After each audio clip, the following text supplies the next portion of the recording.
Well, good morning, ladies and gentlemen. Thanks for coming along. I know you've all got lots of other things to do on the ship, but thanks for coming along to this presentation.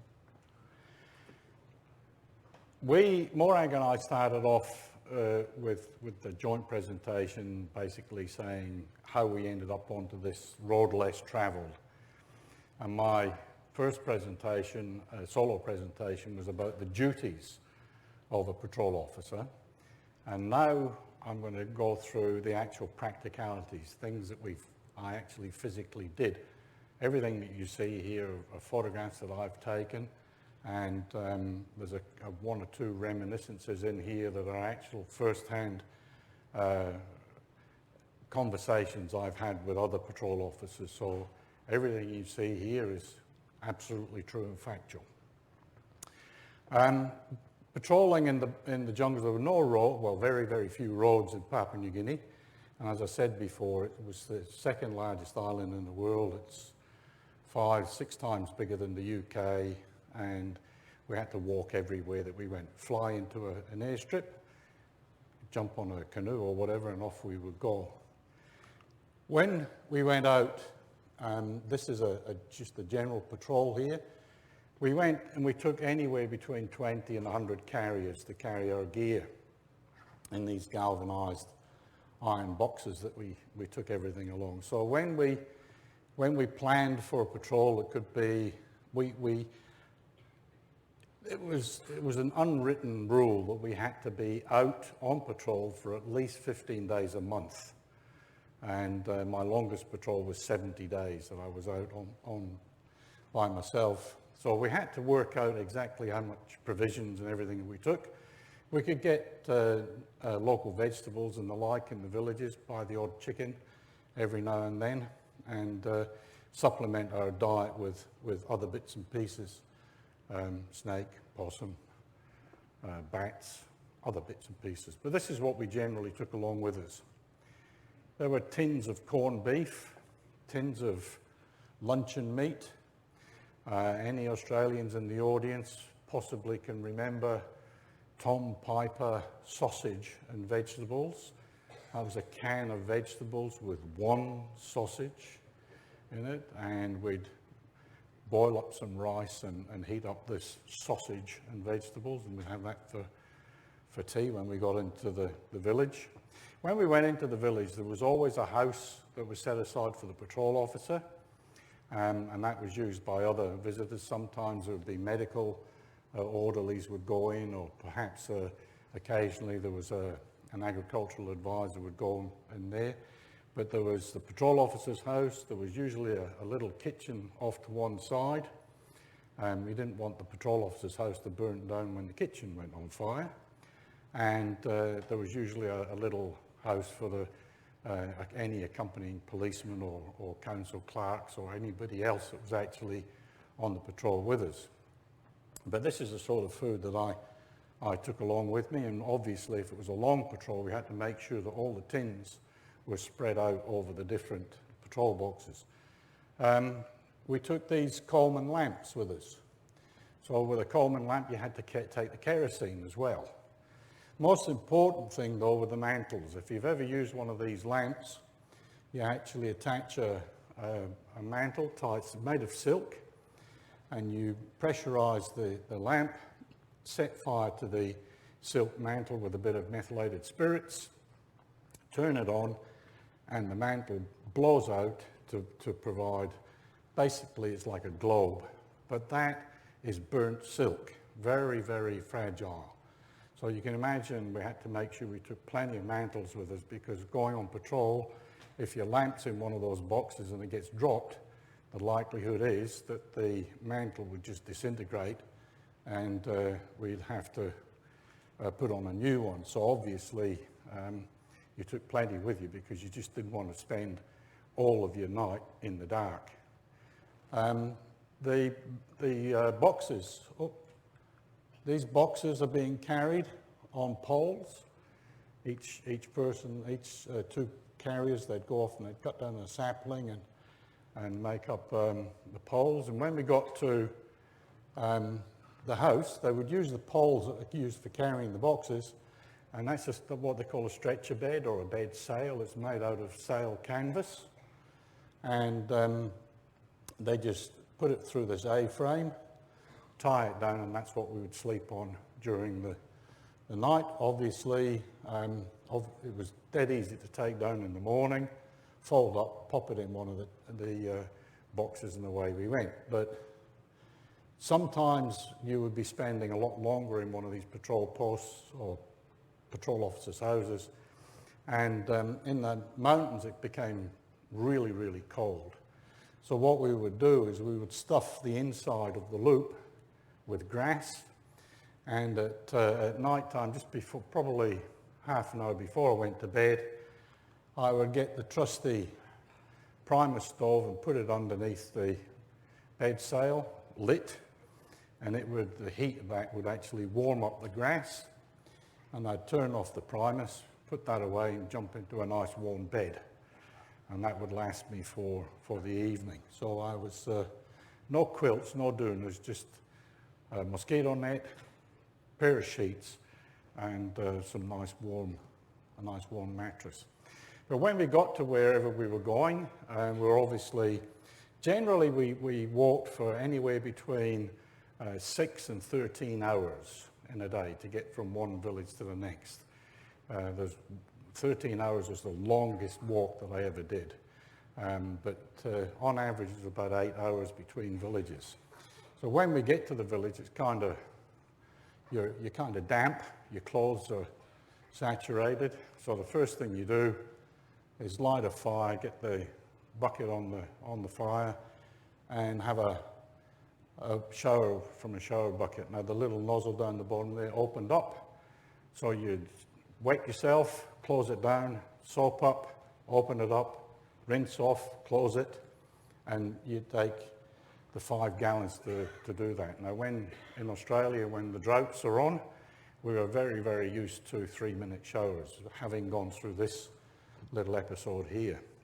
Occasionally we'd be luxurious, and we'd have 2 of them. So we get my domestic servant or houseboy was with me, cook boy, and he'd already have a second bucket of hot water on the fire, and we just drop that down, fill it up, and you could have a luxurious 10-minute shower. But this is the sort of terrain that we would patrol through. The picture on the left is, you see movies of people on patrol in the jungles, and they're slashing away with bush knives and cutting tracks and everything. That doesn't happen, because most of these tracks are the well-worn tracks between the villages.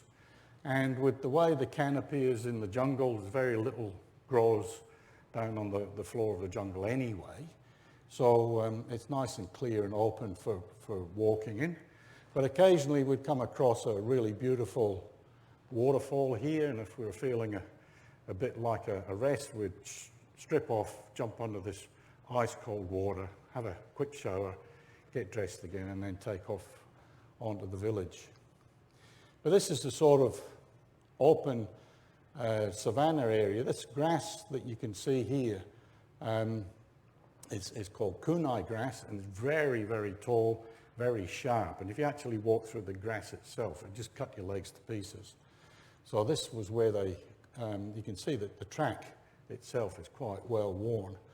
But up in the distance there is the patrol post that we were heading off to on an election patrol. When we moved from place to place, we would recruit our carriers from the village that we were stayed in overnight, and we're going to the next village. So we had, as I say, it's about 8 hours between villages. So roughly 4 hours from the village we were in, we would walk to the boundary between the 2 villages and stop there and wait until the villagers came from the village we were going to come and pick up our gear to take it back to their village. Mainly because there was generally rivalry between the 2 villages, and you didn't want to just walk into a village with a whole bunch of people from some foreign area, basically, and that really caused problems. So what you had to do is sit there and wait until the other people turned up, because if you paid the carriers straight away and they took off, and the other lot didn't turn up, you could be sitting out in the middle of the jungle twiddling your thumbs for quite some time. So that's what we were doing in this particular photograph, is actually changing over the carriers. But occasionally we'd actually go on patrol in canoes, and as you can see, it's an idyllic situation here. This is in the Ramu River, or tributary of the Ramu River. Beautiful spot, really easy. Most of the canoes were man-powered rather than with outboard motors, but you had to obviously look out for crocodiles in this particular area. And this is the village that we were going into, and global warming is going to have a major impact on this sort of place in Papua New Guinea. You only need the river to go up, obviously, another 30 centimetres, and it'll be inundated. But this is the sort of major river area. To get from the bottom right hand of the picture to the centre left by walking, it would probably take you 5 days, because it's just absolutely, totally thick of sago palms. And sago palms, you just can't walk through them. They're impossible. So you have to go by canoe, and to get from the bottom right to the centre left, it would probably take maybe an hour and a half to actually paddle your way round to get to the other side there. So that's the sort of river terrain that we went through. We had some workplace hazards. They comprised from the smallest leeches everywhere we went, to the largest were the crocodiles. Now, when it came to crocodiles, this is a sort of river that we were crossing, and a lot of these crocodiles are actually maybe 300 kilometres inland, upstream from the coast. So they're still pretty dangerous creatures. There's the patrol coming across the river there, and I'm obviously over the other side already, but I would send the dog in first, tell him to go, and he'd swim across to the other side of the river and stand there and patiently wait for me. So we lived in this particular area. We went to the village and were talking about where we'd come from through. And every time I went on patrol, I used to take a box of 12-gauge shotgun cartridges. Every village was allowed to have one single-barrel shotgun. And they was generally used for hunting pigs or birds of paradise or whatever. And I would take a box of SG cartridges. Now, SG cartridges are the ones with about 8 steel ball bearings in them that are used for shooting large game like large wallabies or pigs. And we were told by the people in the village that we went to that there was this 12-foot-long crocodile that was sunning itself on the banks of the river as we crossed it. And I said, "No, I don't believe you. Prove it to me." I gave them 2 SG cartridges, and I said, "If there's a crocodile there, show it to me when I come back." So we took off, went to the next village. We were conducting a census and a by-election in the next village. So we went down. 3 days later, we came back to that village, and I'd totally forgotten about this business about the crocodile. And I was sitting there having a cup of tea after we'd arrived, and these 2 guys turned up into the house, and they just unrolled this 12-foot-long crocodile skin in front of me. And the tail of the thing was just obliterated with... The tail of the crocodile is the most dangerous part, according to them. They're not worried about the head. That can bite you and you're done. But the tail knocks you off and can wound you. So they actually shot the crocodile in the tail first and then shot it in the head. But having proved to me that they've got crocodiles in this particular area, I decided that, well, okay guys, let's try and set up a crocodile farm like they had in the north of the island. This was on the south of the island. And when 2007, when we were up there, I heard that they had actually established a bit of a crocodile farm in this particular area. But we were there, and this is the Ramu River. It's probably the 4th largest river in the country. But as you can see, the depth of the bank there, and the patrol officer's house is way up there in the corner, the top of the image there. I like to take note of not the metal canoe in the foreground, but just behind it there's the wooden logs there. They're just a tree that's carved out, and you can see the general shape of them. There's no outriggers, and there's just balance that kept you in the canoe. And you can see the edges of them, and I'll talk about the edges of those canoes in a second. But in this particular area, we're maybe 400 kilometres upstream from the sea, and in the river there, when a saltwater fish becomes used to freshwater and stays and breeds in freshwater, the term they use is euryhaline. And in this particular area, they had bull sharks that had been saltwater sharks, but now lived in the freshwater, and sawfish, you know, with the big bill and the teeth, looked like teeth sticking out the side. Well, I saw one in a bill, maybe just short of 2 meters tall, in one of the houses there. Huge fish that they were catching in this particular area. But all of these, because it's so flat, when in the wet season, the river comes right up to the top of the bank there, but it also overflows and creates these lakes. And these lakes are only maybe 45 centimetres deep, but they're huge, and they're full of fish and ducks and turtles and everything else, and the water lilies. This is at the end of the water lily season, and the local people would go in and they would harvest the bulbs, and they're a bit like an onion, and they would harvest the bulbs and eat them. And we went into the Kaminimung Lakes for a look, and we just paddled in on one of the tributaries from the Ramu River. And I was on a by-election patrol here. It wasn't my area. I didn't normally patrol in this area. And one of the other patrol officers that we met had said that he'd been in this particular location patrolling extensively. And he told me that one day he'd been going through this. I say it's only very shallow water, but he was meeting a canoe, and it's one of the wooden canoes, and he was wearing his boots to go through this shallow water. And eventually they met up with the canoe and decided that, no, we'll get in this and make a bit of headway. So the edge of the canoe was maybe a metre above his hip. So he threw his left leg into the canoe and held onto the edge of the canoe and pushed down to actually get his right leg into the canoe. And when he did that, his left foot slipped on the bottom of the canoe, and his rubber-soled boots slipped forward, and he actually fell onto the canoe with one leg in and one leg out. And it hurt. And it hurt quite a bit. So he ended up sitting down in the canoe, taking some big deep breaths, and then he looked down at his inside of his right thigh, and there was blood pouring down his leg.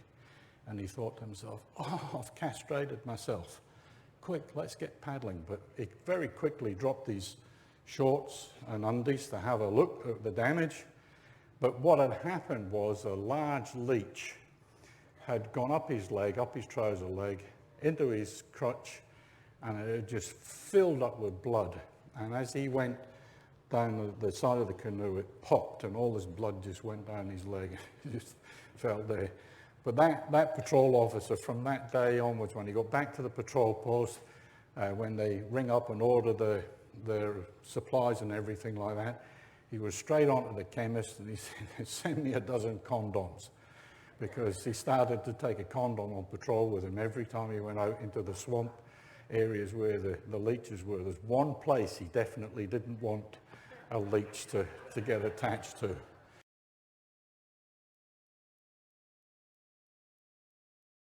So he'd do that, but these are the sorts of. But it was a a Sunday, we had a day off there, so we went out onto the Cominium Lakes, and we've got freshwater turtles, we've got ducks, we've got fish, a whole pile of other bits and pieces that we caught on that particular Sunday, and it was a really pleasant day. One of the other aspects, something that you probably, it just didn't dawn on me, but scrub typhus was an illness that we could get quite easily, and that's transmitted through fleas. And this gentleman here, he's a leper. He's got no fingers, no toes, and leprosy was quite common in that area. But he was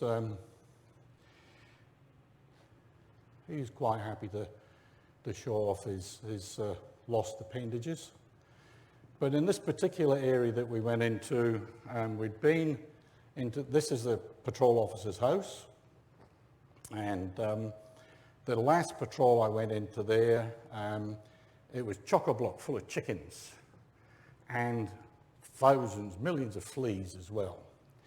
So I said to the councillor, the leader of the village, I said, look, clear up, get the chickens out of there.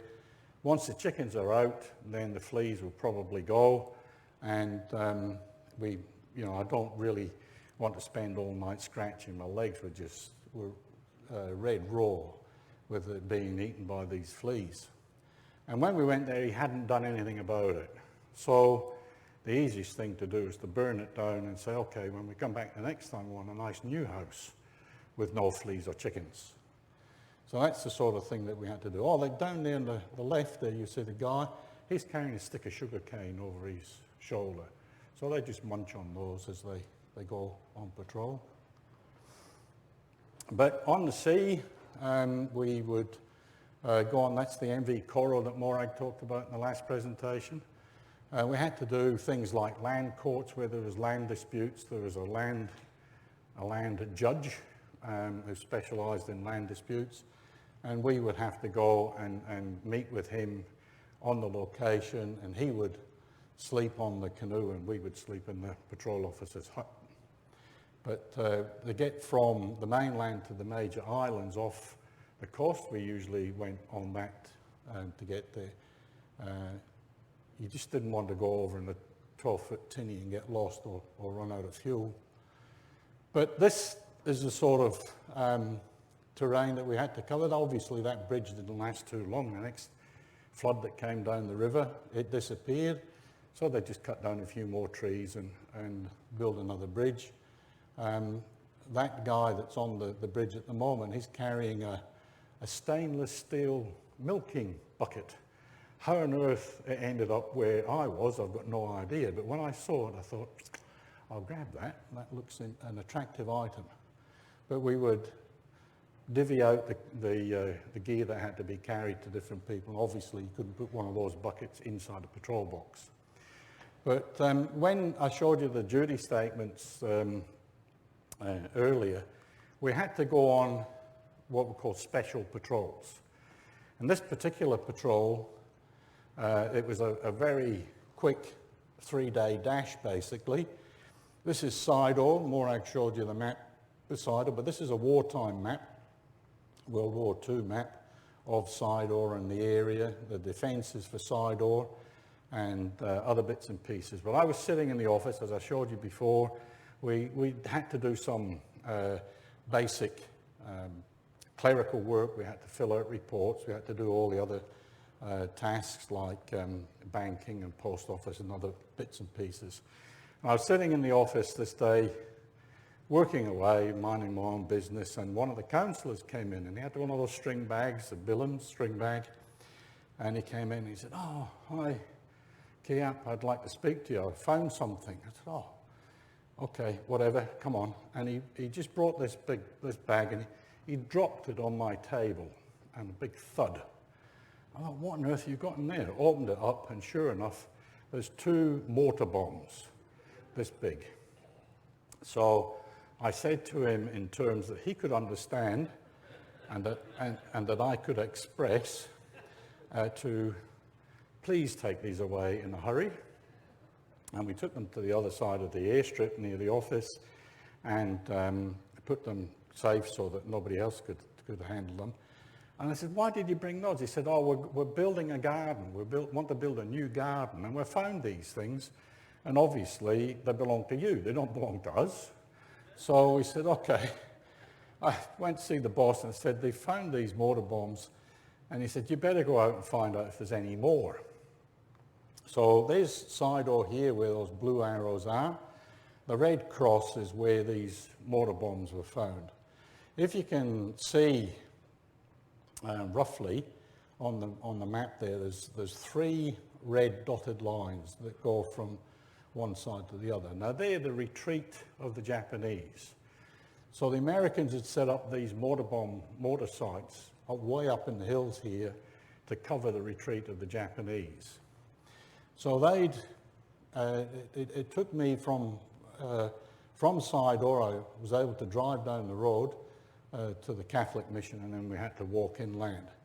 So it took me a day and a half to get to where that red cross is. And when I arrived, he took me out to the site, and there were 6 mortar bomb positions, both heavy and light mortars.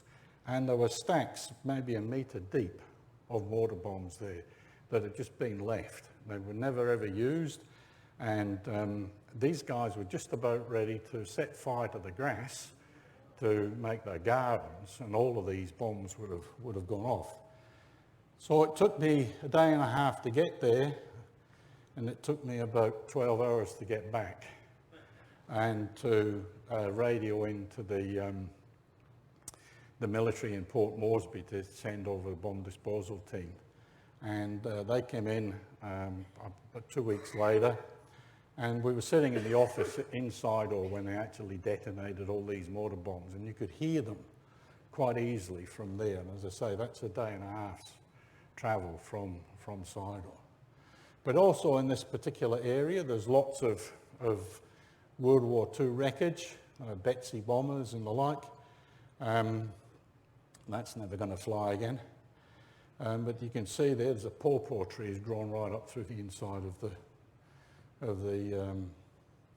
aircraft. Well, that's one of the things I used to do as well. I'd actually gather up a whole pile of seeds, pawpaw seeds, and when I was on patrol, as we walked down the track, I find a suitable place, I just throw a handful of these pawpaw seeds down so that the next time somebody came walking along there, there'd be some nice fresh pawpaw for them to eat. A little bit like Johnny Appleseed, I suppose. But this is a typical patrol. These guys here are from the Basavi area, and they used to carry their own food with them as well. They'd stuff a bamboo pole full of vegetables, and when they got to wherever they were going, they just throw these on the fire. The bamboo doesn't burn very easily, and it would just cook all of these vegetables inside the bamboo pole, so they had their packed lunch with them. But when we got to the villages that we were staying at, we would either have carriers that were kept with us all the time, or policemen, or possibly a medical orderly or whatever, and we had to buy food for them, to feed them. So we would actually buy a whole pile of vegetables. There's plantain bananas there, cabbage, and there's some really nice leafy vegetables. They taste great. And there's a thing called pit, which is like a bamboo shoots. And then this particular area, we were there in 1973, and they were first contacted in 1963.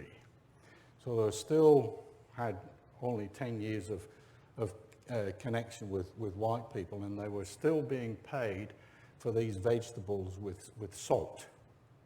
And it's a policeman there, and he's handing over the salt. These people live in that size house. You can anywhere between 150 and 300 people would be living in that house.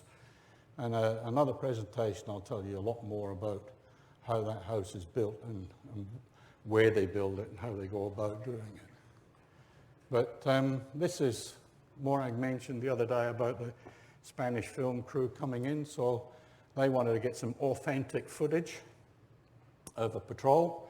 That little bit at the very beginning was in our back garden. We had a little clump of trees and some leaves and things like that, so we walked round and round and round there about 10 times so they could get all these footage from different angles, and they took it off back to Spain. But there's the carriers coming down the mountain edge. You can see them coming to the river. Now, this is in the dry season, so the river itself is actually quite shallow, and it's a lot easier and quicker for the carriers to walk across the river than it is to go on that cane bridge you can see up on the left.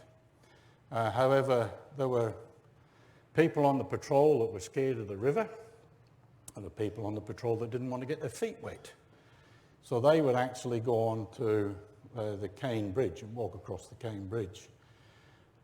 One of the people that was on the patrol was my council clerk, and a couple of others on the patrol had never been in this area before, and they were coastal people and never gone across a cane bridge anyway.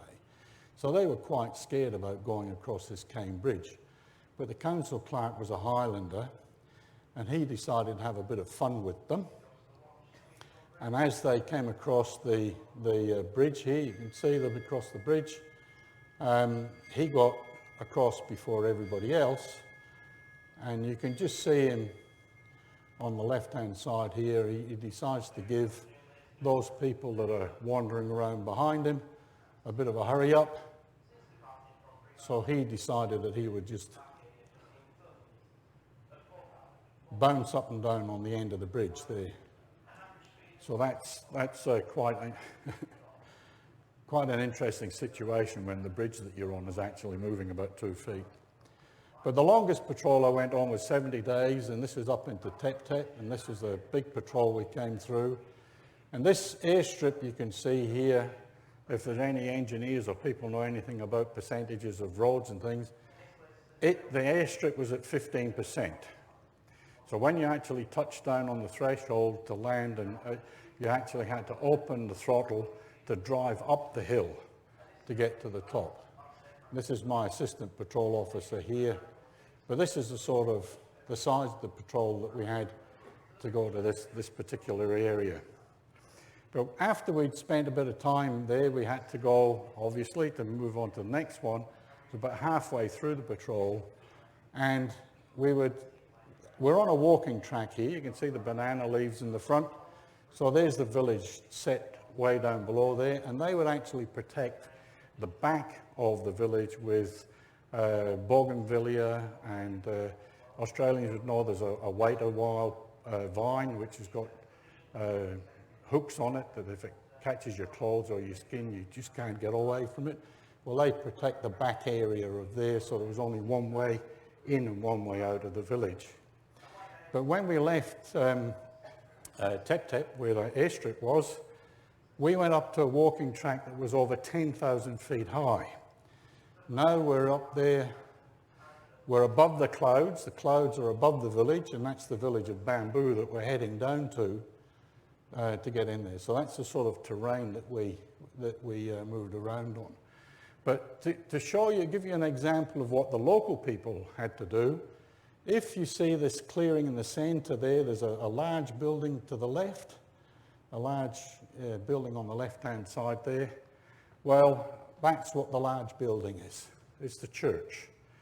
So they would actually carry, this is all sawn timber, corrugated iron, everything that was there, the nails and everything to build that church had to be brought from the coast up into that village, which was a 4-day walk away. So these people were desperate to have their church, and they carried all those materials up into there. I'd spent 4 days to get to the village to do the work that I was there doing anyway. But that, I'll give you it down there, see it on the left there. When we got up in the morning to move on to the next village, we'd actually shout out, and that's the next village we were going to, way up there in the top left. And we'd say, hey, we'll be there in 6 hours. Put the kettle on, we'll see you. So we had to leave this village and go down, way down into the ravine, across this little bridge at the bottom of the ravine. It took 2 hours to get down to there. And then it was another 4 hours to come back up the mountain, and then along this path here, you can see the path going up that ridge, up to the village up there. But they had on the ridge on the back of the image, you can see some white areas. That's where they had their food gardens, and they had an earthquake, and the food gardens just slipped away totally. It was just limestone underneath. So it's kind of perilous living in those environments. And as I said before, way before, 850 different languages in Papua New Guinea. The people in this village here had a different language to the people on that ridge up the top there. And again, as I say, these are the sorts of cane bridges. That's cane, it's a natural cane made, it grows up to maybe 500 feet long, and there's different thicknesses that they make these bridges out of. But we mentioned before that our first posting was in Bogia. This is the very first place that I went on patrol, and onto Manam Island. This is a volcanic island. It's about 6,000 feet tall, and as you can see, it's active. It's still active. And in 1999, it blew out. Probably a third of the top of the volcano blew out on the most major eruption, but they've had eruptions there in 2015, 2018, and 2019. But we used to go across on this little workboat, ferrocement workboat, and these are just the little beaches that were available for us to land on. Now I, being a smarty, decided that I was going to bring 20th century technology into patrolling. I was going to spend a week patrolling around this island, which is what it took you to visit each village. I was going to do it in a day. So we're on this workboat, and you've all been on tenders. This is the tender off our workboat. And these two guys here were with the education department. So this boat's crew at the front there with the paddle, I decided I was going to take a motorbike with me. Now this isn't me, but this is the type of motorbike that we had. This is the type of motorbike that Morag said she burnt a leg on the exhaust pipe. You can see where it is at the front there, so a leg just jammed tight onto that. But I took that motorbike when we filled it up, and when the boat was at the quay, it was dead easy to put the motorbike onto the workboat, but we had to put it onto this to take it ashore. So there's the boat's crew paddling away. I'm standing in the back of the dinghy holding onto the motorbike. And as we came in front of the workboat, obviously it was being sheltered by the boat, but when we got in front of it, the wave just hit the dinghy, rocked it about a bit, and I fell backwards. I fell into the sea, but my legs and knees were inside the dinghy. The back of my knees were around the edges of the dinghy, and the motorbike was on top of my legs. The petrol tank was underneath the seat of the motorbike, and there was all this petrol pouring down on top of my face as I was gurgling underneath the salt water. This guy at the front grabbed the motorbike, pulled it out of the way, grabbed my shirt and dragged me into the dinghy and paddled really quickly to shore. We eventually got to shore, got the motorbike off the dinghy. I was sopping wet, lost everything that was in my pockets, disappeared. I eventually got the motorbike started, and I thought, off we go. So I went round and visited these various villages, and we got to the second last village, and I was met by this sight. Now, the guy at the back is the villager, the bloke at the front is a little Sepik school teacher, and the villager had been out in his canoe, and he got 4 number 7 hooks and bound them together to make like a grappling iron. And he just paddled across the top of the reef, just bringing this fishing line behind him. And he jagged this groper in the gill and opened the gill of the groper, and it obviously had to come up to the surface to breathe. And he very gingerly brought this groper, that weighed about 180 kilos, onto shore.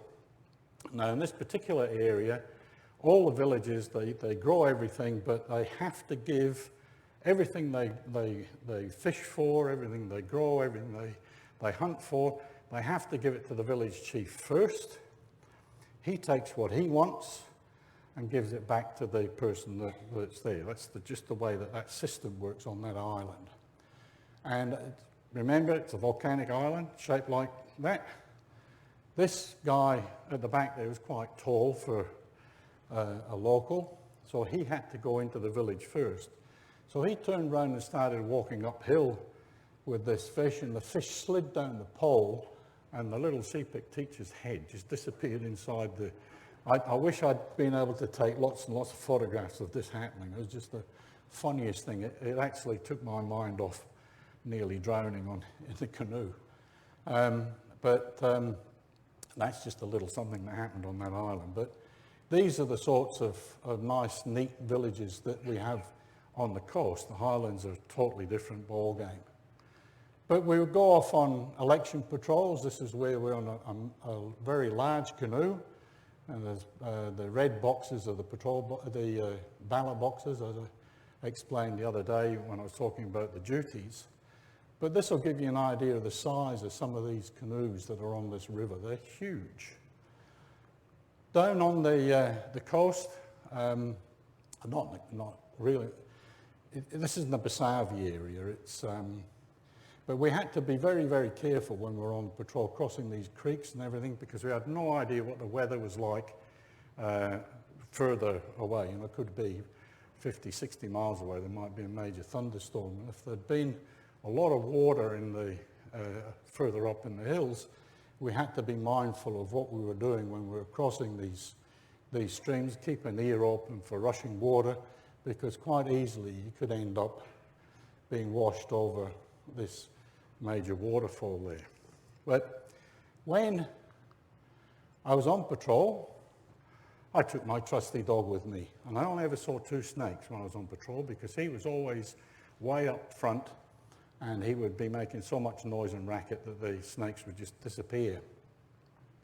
Unfortunately for me, he was a very good pig dog, and he used to disappear into the bush, and every so often you hear all this squealing and everything, and he'd proudly come out of the bush with this piglet in his mouth and drop it at my feet and say, "I good, see what I brought you." And that would then cost me another 5 kina in compensation for the piglet that he killed. But when we're on patrol, we always wore boots. The policemen generally wore boots in the village, but when they were patrolling, they took their boots off. And so this was us, every time we got there, we'd put the boots out to dry, so they were nice and dry for the following day when we took off. Now, in Papua New Guinea, they were still using stone axes to cut down trees. And your average Papua New Guinea is maybe, 5'2"-ish. And to get the best purchase to cut down a tree, they cut the tree at their chest height, because they need the energy, the strength from that height to actually cut down the trees. They didn't cut them down at the base, like we do with chainsaws and the like.